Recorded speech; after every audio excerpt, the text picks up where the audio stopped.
প্রিয় লিসেনার্স, সবাই কেমন আছেন? আশা মহান আল্লাহর রহমতে সবাই ভালোই আছেন। তো বেশি কথা না বলে সরাসরি গল্পে ঢুকে পড়ি। আর এই গল্পে যেই নামগুলা ব্যবহার করা হয় তা সবই ছদ্মনাম। যদি গল্পটা ভালো লাগে তাহলে চ্যানেলটাকে সাবস্ক্রাইব করবেন আর একটা লাইক দেবেন। আসসালামু আলাইকুম।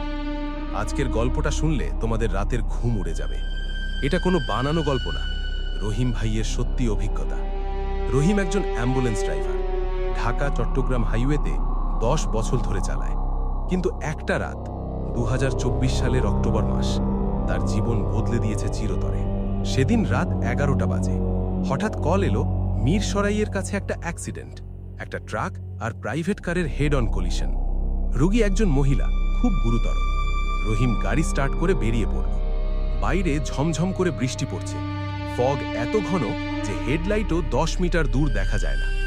রাস্তা একদম ফাঁকা, শুধু তার অ্যাম্বুলেন্সের সাইরেন আর বৃষ্টির শব্দ। মিরসরাই পার হয়ে যখন চট্টগ্রামের দিকে যাচ্ছে, হঠাৎ রিয়ার ভিউ মিররে কিছু একটা দেখল। পেছনের সিটে একটা সাদা শাড়ি পরা ছায়া।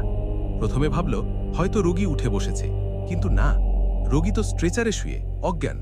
তাহলে এটাকে? রহিম মনে মনে বলল, ভাই চোখের ভুল, ক্লান্তি লেগেছে। কিন্তু পরের মিনিটে পেছন থেকে একটা ঠান্ডা ফিসফিসানি শুনতে পেল, আমাকে নামিয়ে দাও, এটা আমার শেষ যাত্রা। গলাটা মেয়েলি, কিন্তু খুব দূরে, যেন কবর থেকে আসছে। রহিমের গা শিরশির করে উঠল। সে গাড়ির স্পিড বাড়ালো, কিন্তু যত স্পিড বাড়ায় ফগ আরো ঘন হয়।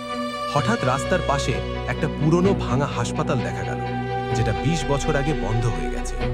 রহিম জানে এটা কাপ্তাই রোড হাসপাতাল, যেখানে একটা মেয়ে অ্যাক্সিডেন্টে মারা গিয়েছিল আর তার লাশ কেউ নিতে আসেনি। গাড়ির ভিতর আচমকা লাইট ফ্লিকার করতে শুরু করলো। রেডিও অটো অন হয়ে গেল, কিন্তু কোনো স্টেশন না, শুধু ফিসফিস, আমি তোমার সাথে যাব চিরকাল। রহিম ঘুরে দেখল পেছনের সিটে সেই সাদা শাড়ির মেয়ে বসে আছে, চোখ দুটো কালো, মুখ ফ্যাকাশে আর হাসছে। রহিম আর থাকতে পারল না, গাড়ি থামিয়ে দিল রাস্তার মাঝে। দরজা খুলে লাফ দিয়ে নামল। বাইরে বৃষ্টি আর ফগ। সে পেছনে তাকালো, গাড়ির ভিতর কেউ নেই, স্ট্রেচারে রোগী আছে, কিন্তু সাদা শাড়ির মেয়ে উধাও। কিন্তু যখন রহিম আবার গাড়িতে উঠল, রিয়ার মিররে দেখল সেই মেয়ে এখন তার পাশের সিটে বসে আছে, হাত বাড়িয়ে বলছে, তুমি আমাকে ফেলে যেতে পারবে না, আমি তোমার সাথেই থাকব। রহিম চিৎকার করে গাড়ি চালিয়ে দিল, হাসপাতালে পৌঁছে রোগীকে ছেড়ে দিল। কিন্তু সেই রাত থেকে রহিমের গাড়িতে কেউ উঠলে পেছনের সিট থেকে ঠান্ডা হাওয়া আসে, আর রাত 3টার দিকে সেই ফিসফিসানি শোনা যায়। আজও রহিম চালায়, কিন্তু কখনো একা না, তার সাথে সব সময় একটা অদৃশ্য যাত্রী, যে কখনো কথা বলে না, শুধু দেখে। যদি কখনো রাতে হাইওয়েতে অ্যাম্বুলেন্স দেখো আর পেছনের সিটে কেউ না থাকলেও সাবধান, হয়তো সে তোমার জন্য অপেক্ষা করছে। তোমরা বিশ্বাস করো? কমেন্টে বলো, আর সাবস্ক্রাইব করে বেল টিপে রাখো, পরের গল্প আরো ভয়ঙ্কর। আল্লাহ হাফেজ।